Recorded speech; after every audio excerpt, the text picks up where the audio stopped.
This guy's called the Standing Streamer.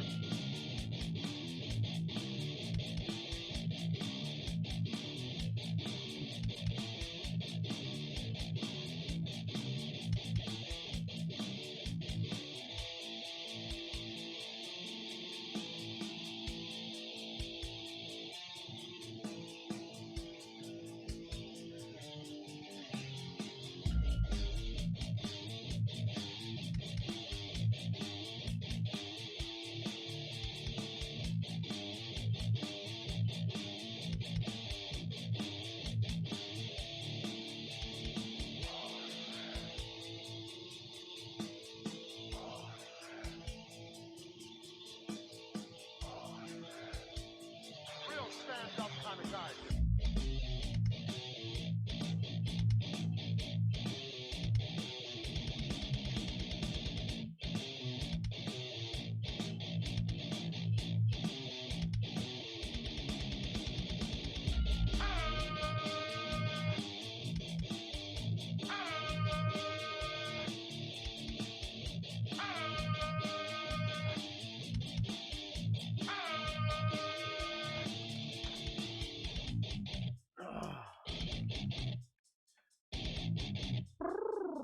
Check, check. Regret. You're watching Putting You Over. All right. I guess we're watching it. Let's see if this. So let me go over and see. He's got an amazing setup. See, too. look at that. Unbelievable. I Not don't know only if I does have an amazing setup.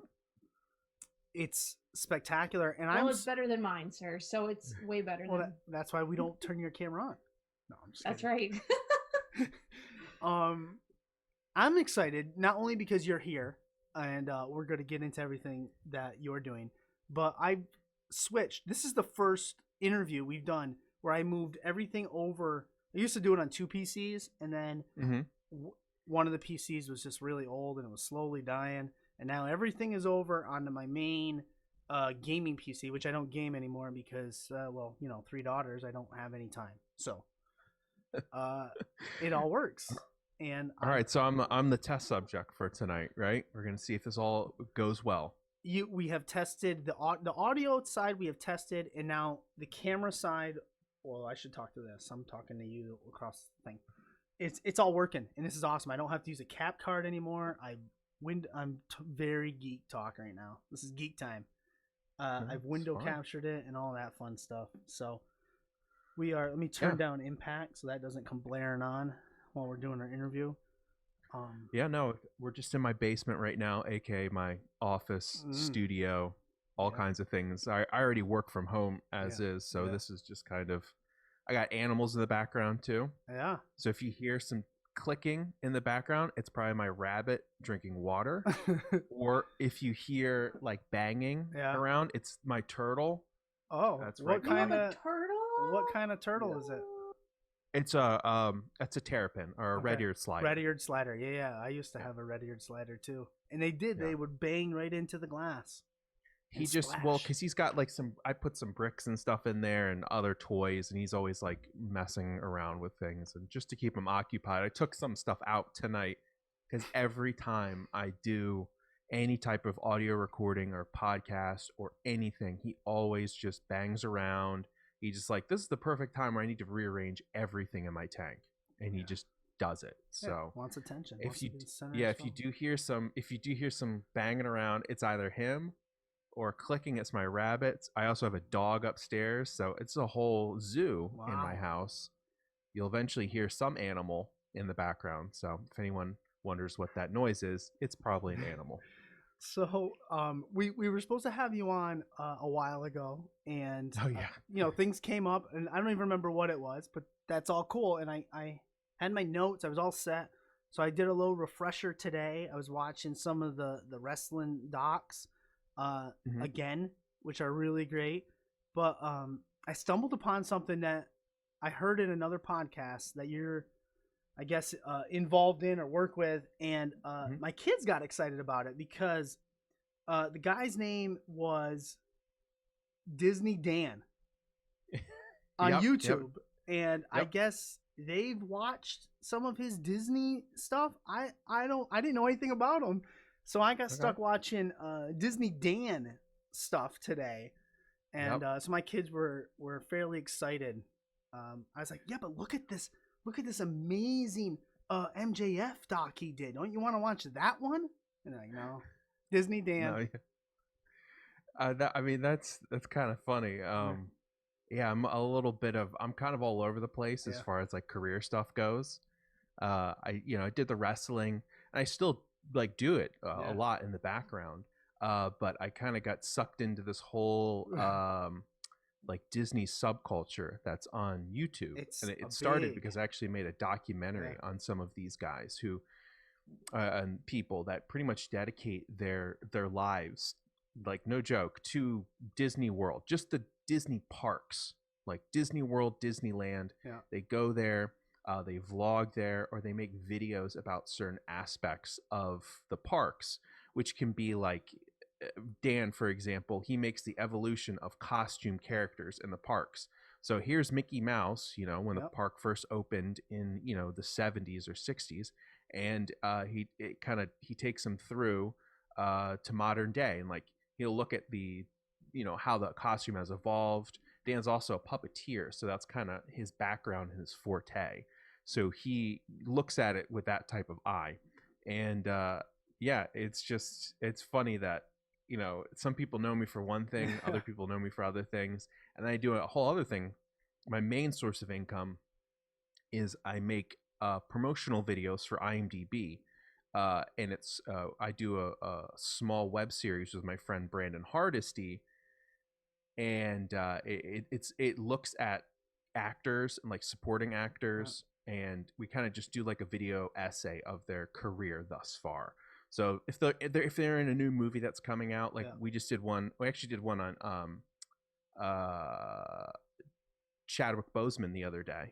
And he's come, he passed away, but he's still going to appear in this new movie that's coming out. So we did a kind of career retrospective of him, and so we do a lot of those. And I'm just kind of all over the place as far as the types of videos and stuff and content that I make. Growing up, did you have a love for wrestling? Was it on in your house? A little bit. I got more interested in wrestling. I want to say like in the middle of high school or the beginning of high school. So I was kind of like older. Yeah. And I had always been a fan of movies. And then my friend showed me some wrestling one day. I think it was a SmackDown. And I think it was one that had Arnold Schwarzenegger on it, and he was promoting End of Days. Yep. 1998, I believe. Yes. Yeah, I think that was it. And I remember there's this big thing. I think, didn't Triple H have like he had his arm in a sling or something? It was him and The Rock, and it was a lot of back and forth. And I think Arnold gave Triple H like a low blow. It was something insane like that. And I remember just being like totally into it because I just appreciated kind of the over the top campiness of it. And I was like, man, this is just like right up my alley. Like, I absolutely love this. And it's so ridiculous and so over the top. So I'm like, I want to keep watching more of this. And then I just, my friends gave me some, tapes of old WrestleManias, and I was just like constantly watching, consuming it, and just getting really into it. And that's what kind of started it. So I was more of a fan of movies and like TV and comic books first, and then I discovered wrestling, and then it all kind of melded into one thing. So I kind of saw it all as one unique way of telling stories at the end of the day. That's what kind of got me hooked. Yeah. That when you say comics and then telling stories, that's what I could see drew you into wrestling. Good or dark, light, good, evil, villains, heroes, stories, arcs. I mean, that's what there's wrestling about is, really 30 years of comics also right behind me. Good grief. Over there. Now I'm really jealous. Just like all Marvel, it's all Marvel. Yeah. I'm a big Marvel fan. So I've been collecting Spider-Man for at least 25 years. Oh my goodness gracious. Best Spider-Man comic you got? My best one? Yes. Well, I have a personal favorite one, and it's It's the Spectacular Spider-Man where Harry Osborn dies, Okay. and he like it was, I forget the exact issue of it. That's one of my personal favorite issues.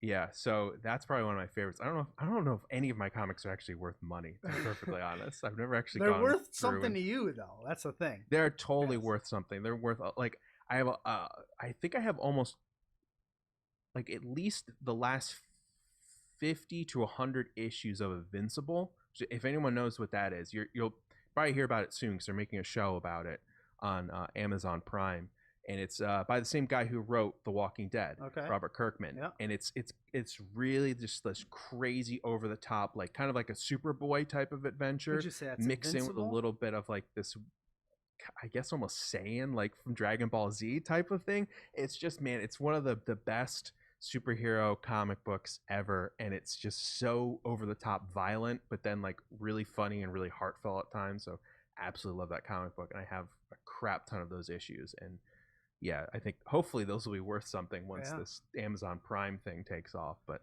yeah, it's Yeah, riding the wave of the Way up boys Wednesday. right there. Yeah, I've never heard of That's that right. one. Yeah.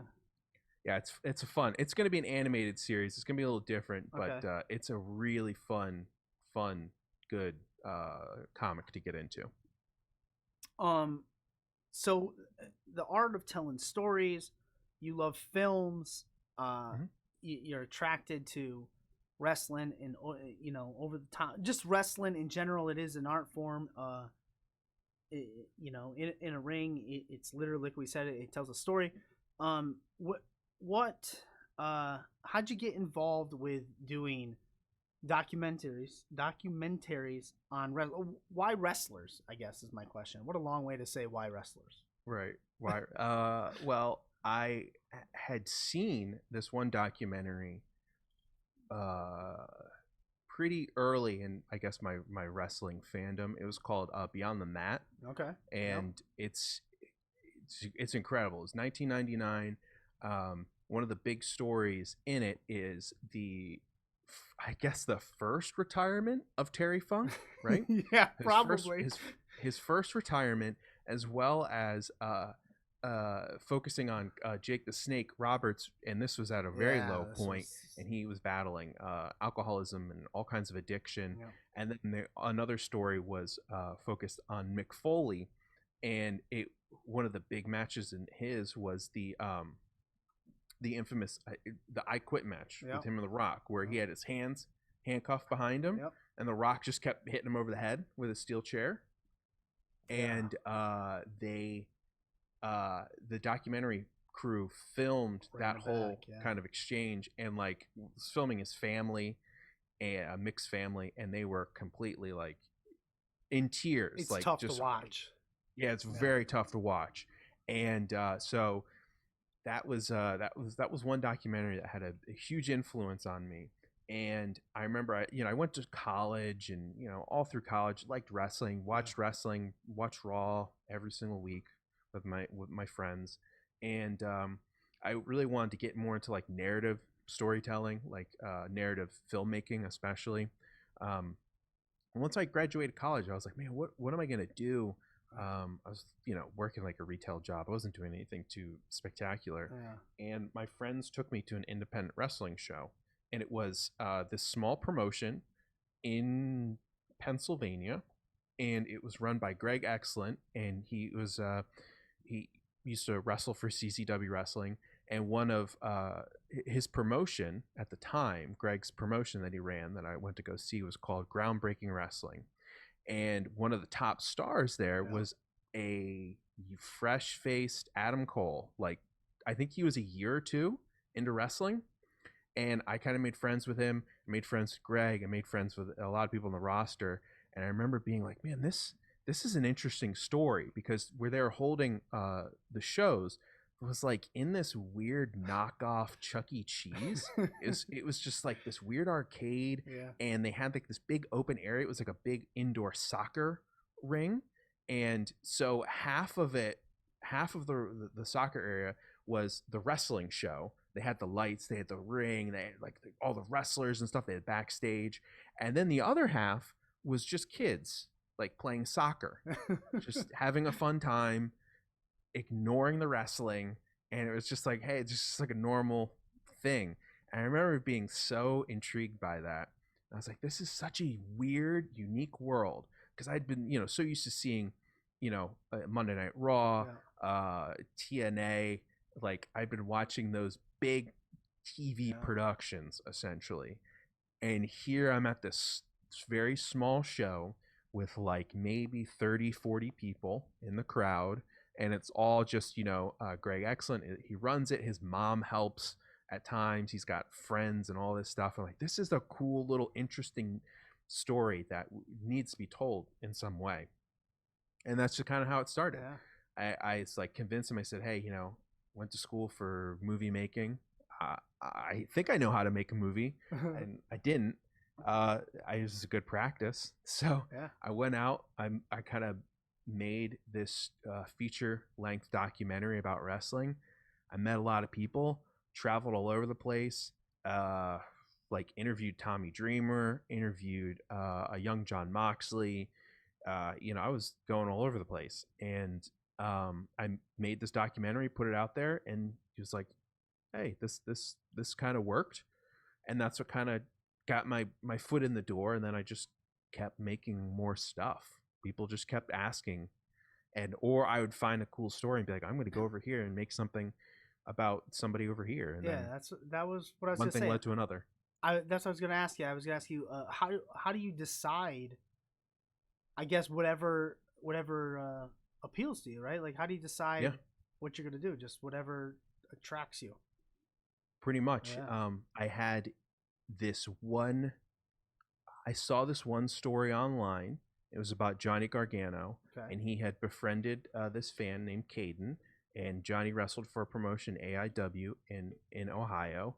And I was like, man, this is a cool story. Like, I'll go up and I'll contact Johnny. I'd actually met him at an Evolve show, like I don't even know, maybe it was like Evolve 5 or something, 4, maybe something like that. It was a single digit number way back in the day, because I went to the Evolve show with Sammy Callahan, and Sammy had a match with Fit Finley, and so I just met everybody backstage there. And like I met Johnny, and I kind of like we introduced and kept in touch. And then I saw this story. I'm like, hey, I know Johnny.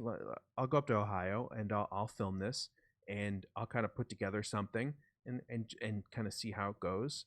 And then Gabe Sapolsky at Evolve saw that documentary that I put together. He's like, would you like to come make stuff for me at Evolve? And I said, sure, why not? And then all still while on the side, I would still find these interesting stories, stuff on Joey Janela, stuff on PCO,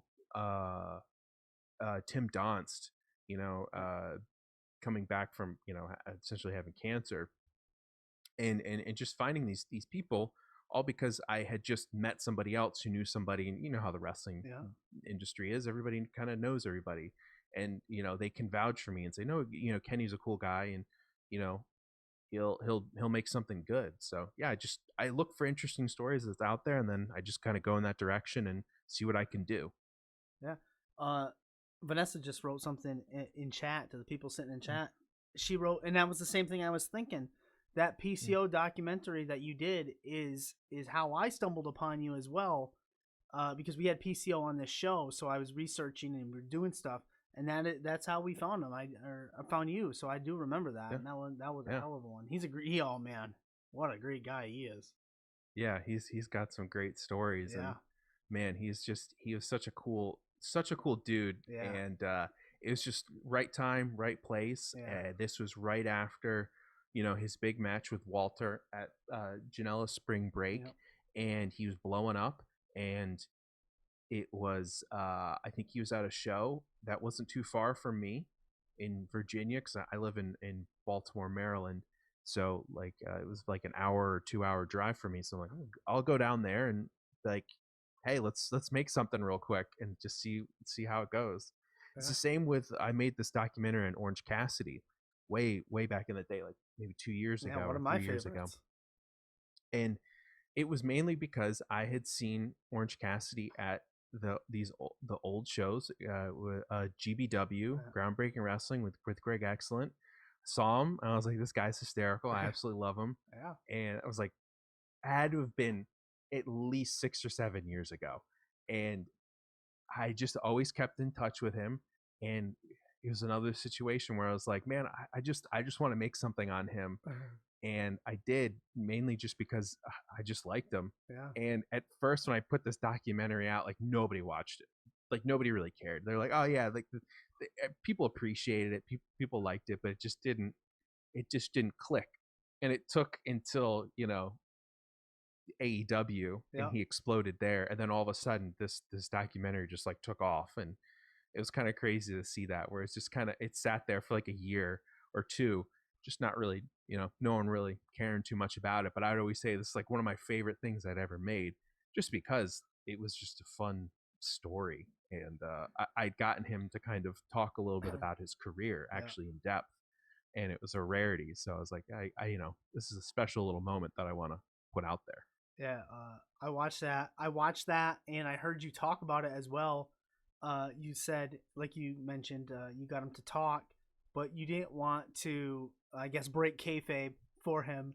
So you didn't show him talk. You heard him talking.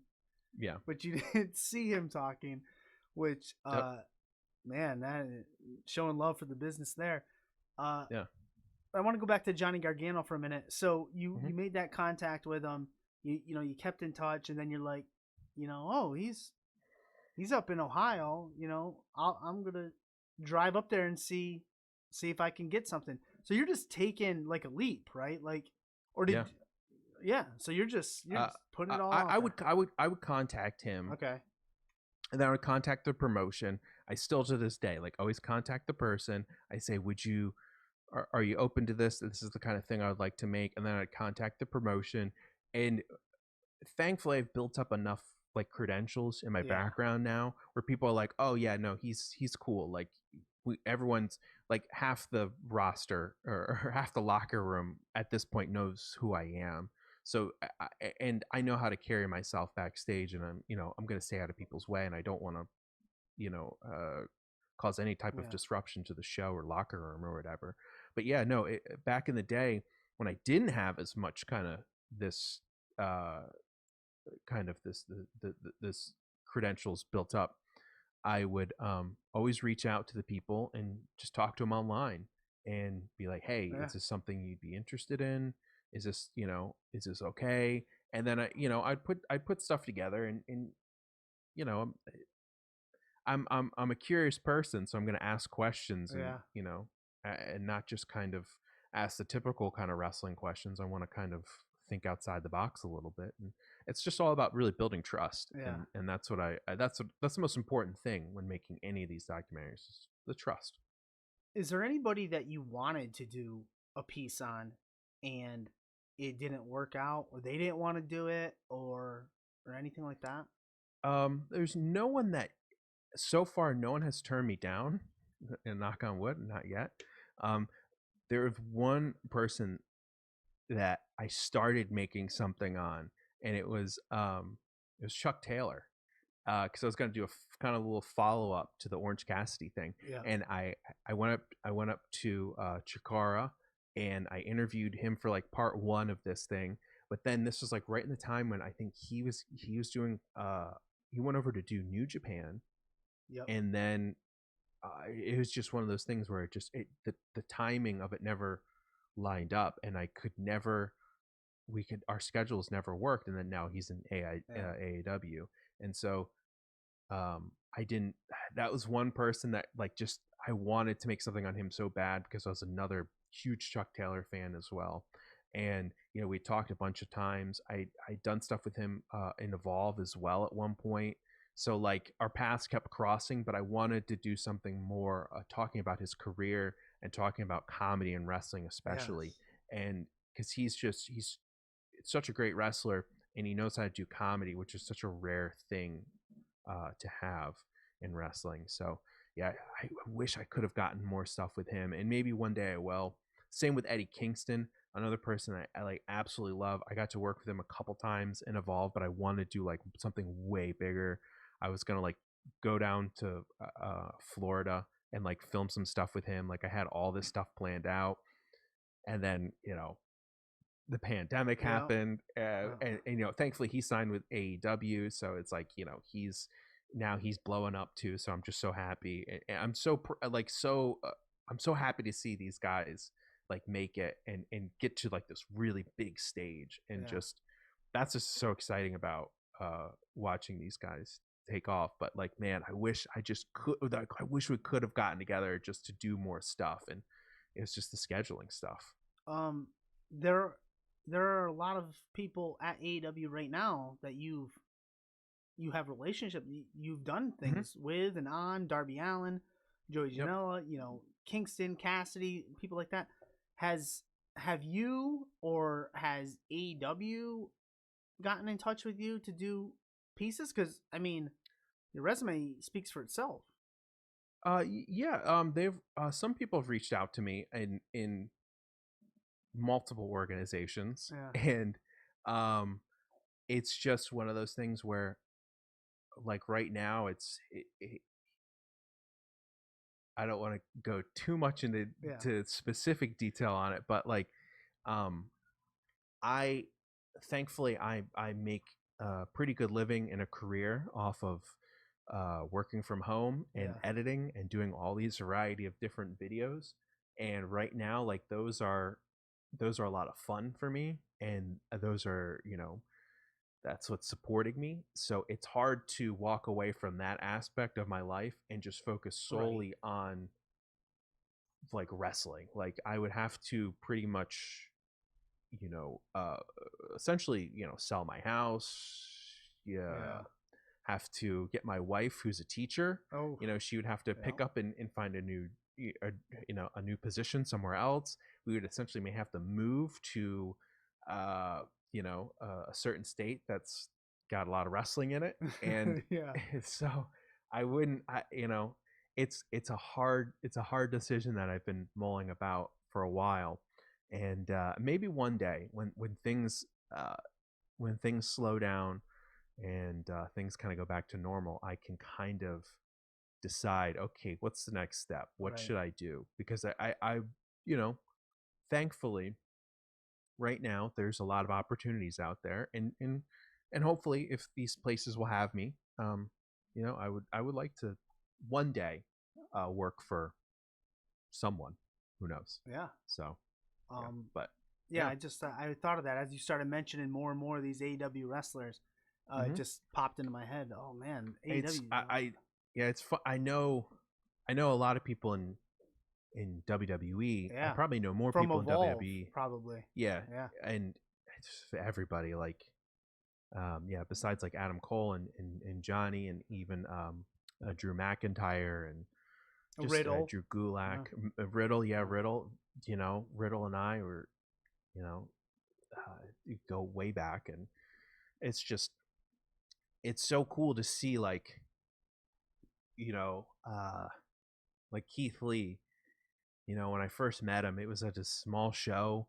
Yeah. It was a small Evolve show in Baltimore, and just we said hello, and I was like, Gabe wants me to make something with you, and I'd done some research, and I just sat down and kind of talked to him about certain things, and all I had to really do is just turn on the camera Yeah. at that point and just kind of let Keith do his thing, and he's phenomenal and great, and all the great stuff. So it's so cool to see, like, hey, we did this small thing in this small show, and now he's on Monday Night Raw. Yeah. And it's just so cool to see these people succeed. Like Leon Ruff is a great example on NXT. Like, man, he was just this bright faced, just ready to go get him type of guy when Yeah. I met him in Evolve.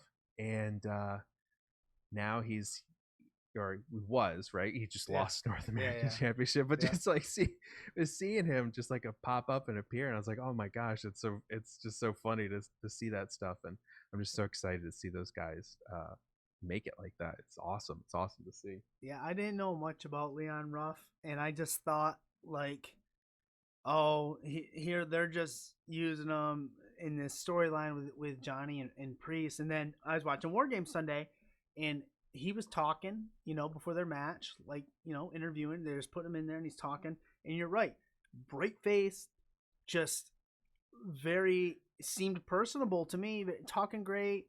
And I'm like, oh man, this guy has it. Like, I want him to win this match now. Like, I could have cared less before I saw that. And then dude, he's so good, and he's so young. Yeah. And he's only a couple years into wrestling, but man, that he did this one great. We did this like backstage segment. It was Stokely Hathaway.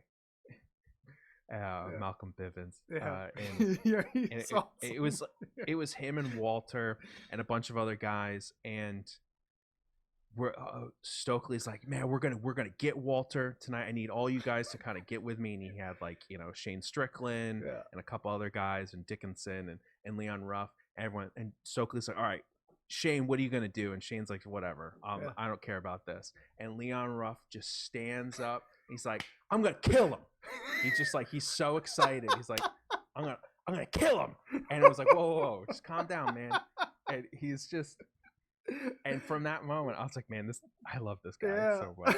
He's great, and he's such a talent too in the ring, and he's only gonna get better. So I'm telling you, Leon Ruff is one guy that you definitely gotta keep an eye out for, because he's, a lot of people from what I've heard, NXT just, they like him, they like him a lot backstage. So it's great to see. So I'm really, really, really excited for Ruff. Yeah. And he just got engaged too. I saw him tweet that. So congratulations to him. But Malcolm Bivens, that guy is a character in his own right. Like, oh yeah, I need to see him on screen more. And I don't think, I haven't seen, he was on NXT for a while. I haven't heard anything. I don't know what's going on, but man, he is good. Yeah, he is another guy that I absolutely love, man.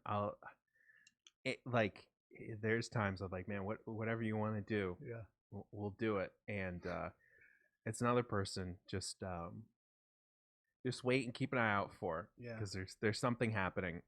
So nice. Just he's great. That's all I can say right now. And but man, he's another guy. He's such a freaking talent, and he's so good, and absolutely amazing. And everything he does is just it's gold. So, you had something to say? No. I was gonna say, did Kenny Omega do something yet? Well, on he's talking on Impact.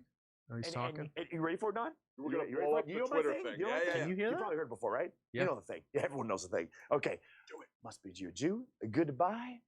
Oh, he's at the end. Good night. So Yeah, he didn't really Yes! say anything. No. They just talked themselves up for a bit and talked about saying how he's going to collect titles. He's into collecting titles now. no. Okay. And there's going to be a big announcement tomorrow night on AEW. All right. Interesting. Guess we'll have That's to about it. tune in tomorrow. Interesting. It is an exciting time, I think, for sure. Yeah, there's lots of cool stuff happening, lots of cool talent out there. So that's what's so exciting, and especially talking with some people backstage in some companies. Some are actually real excited about the things that are happening, and some people like that little layer of competition, and it's another cool thing just for fans in general. It's like, man, you get a chance now to just watch and experience just so much more wrestling than there was 5 years ago. Yeah. So it's cool to have those options now, and watch everything. That's all I can say. That's what right. I do. I try to watch as much as possible. Exactly. Wrestling is over. No one needs to put it over. It's over.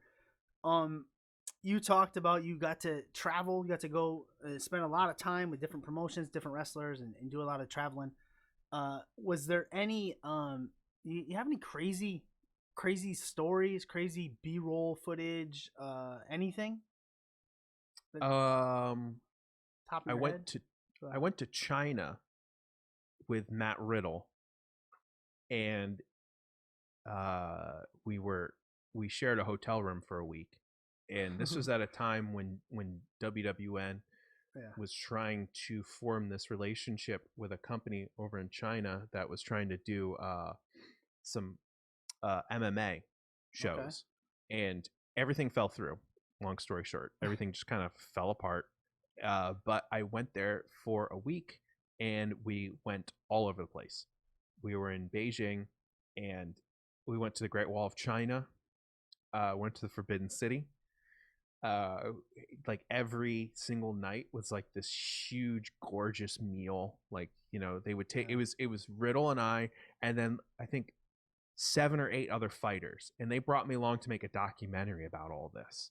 I still have about a 2 terabyte drive of just crazy footage. Oh Got my God. stuff of Matt Riddle walking up the Great Wall of China. We were sitting in traffic, as you do in China, because there's just traffic everywhere. And there was a car next to us, and in the it was a truck. In this truck van type of thing, there was a guy sawing wood, just sawing like wood as they're driving, and I'm like, well, that's something you don't see every day. No. What else? I mean, these guys would. I think at one point it was like 1 or 2 o'clock in the morning, and we decided, hey, let's go to a McDonald's and see what that's like in China. Yeah. And it was 7 or 8 fighters, and Matt Riddle and I, and a camera in McDonald's at 2 o'clock in the morning. One guy busts out like a little boombox thing, starts playing music. It's really obnoxious, and they all walk in slow motion out of the McDonald's, and I'm filming it. So, like, there's stuff that I don't know if I'm ever gonna use or do anything with. But man, I can't remember half the stuff that we did. It was absolutely insane. Just saying you went to Beijing with Matt Riddle and a bunch of fighters is glorious enough, That was probably some of the craziest stuff I've seen. But yeah, I mean, most of the time, at Evolve shows, it's pretty much just it's we'll be in Laboom, which was like this weird nightclub in, I think it was in Queens. I have to drive up to New York by myself. It's like a 5-hour drive, and it's just driving into New York City's miserable. Parking's miserable, and like there's nowhere to go. There's like this small back room where there's just it's where they keep like old tables and booze and stuff for this nightclub. So there's nothing to do. I mean, and there's no room, and then you walk right out there, and there's the curtain, and go out and have a match. So there's not like a lot to do other than I just go and film stuff, like film wrestling. Like I'd be out there and hang out with people backstage. Even though there's not really a backstage, just go out there and do the stuff. And for the most part, everyone was pretty much just like, hey, we're here to get better. We're here to hopefully go somewhere else. And I mean, it's pretty straightforward most of the time in almost every Evolve show that I can think of. Most of the crazier things always happen at like the smaller shows like around me, and even then it's like I always try to avoid any drama. Like I just kind of go in, I do my thing, and then I leave. Like out. I'm such a boring person. I try to keep it that way. So yeah. I was trying. What's another crazy thing? Oh, I sort of pretty much snuck into backstage, a backstage access WrestleMania access show. It was supposed to be Stokely Hathaway, Chris Dickinson, and Jaka, and this was at a WrestleMania. It was the New Orleans one. Was it 2 years ago? 3 years ago? Yeah, I can't remember. That. Yeah, we it was still with this the Evolve WWE partnership. They wanted to take the Evolve Tag Team Champions, go to an access show, have a match, and just kind of I guess build some buzz. Yeah. And Gabe was like, just go and film with these guys, and I don't think I was allowed to be back there at all. And I'm just hanging out backstage, and everybody who's everybody is there because catering is right by where backstage is. So I see Jim Ross, Big Show, at one point Daniel Bryan, like everybody, like everybody was backstage, and they had this set of chairs up where you could kind of watch a monitor for their little kind of makeshift wrestling ring that they had there. And I was just kind of sitting back there, and just be everybody. Like before I know it, they turn over like, oh, hey, there's Daniel Bryan sitting next to me, and say hello, and then there's Candace, and I'd known Candace back with Johnny, and oh, hey, how you doing? And it was just so weird. It's such a surreal environment, and it was just that's when I think wrestling begins to get lost on me a little bit, where I just Like, the little kid me would be freaking out, but at this point, you act like a professional and just, hey, how are you? And or just not say hello and just keep watching, keep watching the show, right? So I watched. We were talking before, and one of the greatest things about your stuff is it's short. You can watch it. It's great. It's shot. It's really great stuff. And I'm not just putting you over, no pun intended, but. There was just one documentary that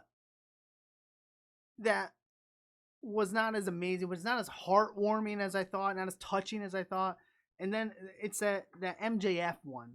And I don't know, it looked like that documentary, that parody documentary on Netflix. It was something about that MJF one that was off. What was it like to shoot that? And we'll go ahead. Yeah, he's a jerk. Yeah, he's a shithead. I hate that kid. Max. Yeah. He's such a weirdo. God, that kid's he looked like he was. Is that his like everyday? Like, is he just like that, or is he? You're saying he's an everyday douchebag? Is that what you're saying, Vanessa? Do you? Yeah. Do you want the real story? Do you want? Well, no, I don't. Story? I don't want to pull the curtain back. Okay. All right. You want to keep. Kayfabe it, all right. We'll edit that out in post. No, he man, his house is just. It was a really weird, truly strange experience. I'm still legally not allowed to talk about too much of it because he keeps hitting me with these lawsuits. A lot of these they get thrown out of court. It's always just some crazy thing. Really Bob Lawlaw. Like, hey, Bob Loblaw is his lawyer. Yeah, he's just, he's trying to throw as many lawsuits as he can against the wall to see what sticks. And just, I think like already 28 of them or so have been thrown out of court. And everyone just sees him as a laughing stock. And, he's inevitably just going to lose everything. So, but yeah, no, he's just, he is that person. Like, you would think that, hey, this is just a character. This is just a persona. This isn't the real person. But no, that's him. Yeah. That's not him turned up to an 11. Like Johnny Gargano he's actually like a very sweet, incredibly generous, very kind little nerd. But he is, and he kind of turns that dial up to an 11. But no, MJF, there's no turning anything up. If anything, he's probably turning some of it down. Yeah. For TV, because if he actually turned it up a little bit, he would probably be like in prison because he's a sociopath. So I mean that makes sense. People that are good with numbers, they work with money or do that. They work with numbers. If you're a douchebag, I guess you go and be a heel. So I guess that makes sense to me. Yeah, totally. Well, Kenny, we're nearing the end of the show, and something I'd like to do at the end of the show, and it's been phenomenal. I mean, your stories and the stuff you do, guys, and we've been posting your links in the chat. If you guys have never seen any of them, just go watch them. They're short, they're good, they're great. They're like movies. Well, they're movies, really. I mean, they're just good stuff. But I'm gonna give you the mic now. You can put over anything you want. You can bury anything you want. You can say anything you want. I don't care.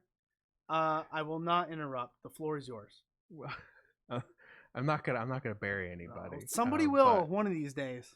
No, no. Just thank you so much for Mhm. having me on. And sorry that it's all the crazy stuff happened last time It's when I was fine. supposed to come on, and Yeah. crazy family emergency and all this. Just it always happens Yeah. in the worst possible moments. But thankfully everything's cool. No, it was great talking with you. I don't really have much else to put over. You can check out my YouTube channel. If you just type in Kenny Johnson documentaries or type in MJF documentary or Orange Cassidy documentary, one of those things will hit. Joey Janela is another big one. Please don't die, Joey Janela. That's a good one. So yeah, if you check any of those out, that really means the most to me. If you can watch, share anything, that helps in the long run, because I personally fund almost, well, I have. I've funded every single documentary that I've made for my YouTube channel. I've gotten paid for the other Evolve ones, but for my YouTube channel, these are all just kind of things that are coming right out of my pocket, and I make a little bit of money back through YouTube and AdSense and those type of things, and it helps when people watch and share and do all that stuff, because then I'm able to take whatever money I make and invest it back into getting new camera gear. I'm able to invest back into travel, so that helps tremendously. I'm even working on a new one. I don't know when it's going to come out, but it's on Matt Tremont. Oh yeah. And it's on a lot about deathmatch wrestling and hardcore wrestling. I'm trying to interview a variety of people, with Ricky Shane Page and Alex Colon, and a lot of people from Tremont's school, and as well as even hopefully get some more people from GCW as well. So helping out in any type of way just by watching stuff, man, is just goes like such a long way for me. So yeah, check out any of my stuff, watch it, like it, share it, whatever you guys can do. I deeply, I appreciate everybody who listens to anything, all this crazy rambling, as well as watching any of my stuff. So thank you so much, and thank you guys for having me on. I really appreciate this. This was a lot of fun. Yeah, no problem. I do have one more question that I thought of while we were doing the interview. And since you're a filmmaker guy, what are you using right now as like a camera for yourself? What am I using for a camera? Yeah, right now. This is just my I have an iMac, a new iMac. That's it. It's just my little. It's a camera on the computer. It's just a camera on the iMac. And then I have like a little soft light over here that I sometimes turn on if I do like other podcasts and stuff. Okay. And it's like a cheap $40 thing that I gotten off of Amazon, and I have some bigger lights over here, but like I'm not, not doing those. It's too big to set up around here. But yeah, it's just, hey man, it's just. You got your 3-point lighting. I heard about you talking about that. You got your key. You got your fill. Just get a little backlight. That's right. You got a key and a little fill. hair light. Yeah. You get a little hair light back here. I've been watching a lot of YouTube, I tell you. Good. Yeah. Yeah. Check out DSLR Shooter, Caleb. He's great. Yeah. Camera Conspiracies. I absolutely love that guy. He's so good. Yeah. I watch them all. So yeah, I wanted to start using. I have when I got married 11 years, I don't know, got married a while ago. We bought a Canon DSLR camera, and recently Canon released their EOS web.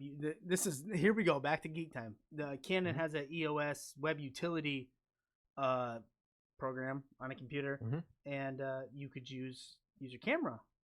Nice.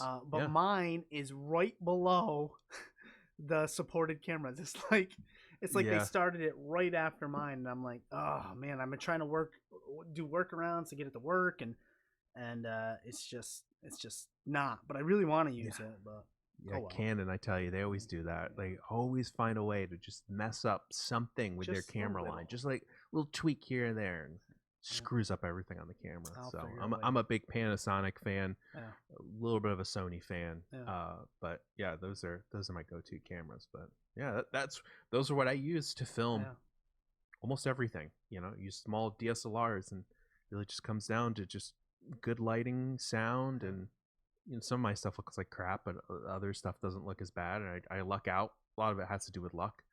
Some luck, skill, good timing makes good documentary. There you go. Piece of cake, luck, skill, and good timing.